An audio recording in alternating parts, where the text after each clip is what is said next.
இன்னொன்று, மீனாட்சிங்கிற பேர் இப்போத்தான் 300 வருஷத்துக்குள்ளதான் மீனாட்சிங்கிற பேர். அதுக்கு முந்தைய அவளுக்கு பேர் அங்கையர்கண்ணி.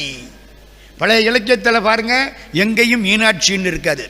குமரகுருபர சுவாமிகள் பிள்ளைத்தமிழ் கூட மீனாட்சி அம்மை பிள்ளைத்தமிழ்னு பின்னால் வந்தவங்க சொன்னாங்களே தவிர அந்த 102 பாட்டில் மீனாட்சிங்கிற பேர் எங்கேயும் வராது.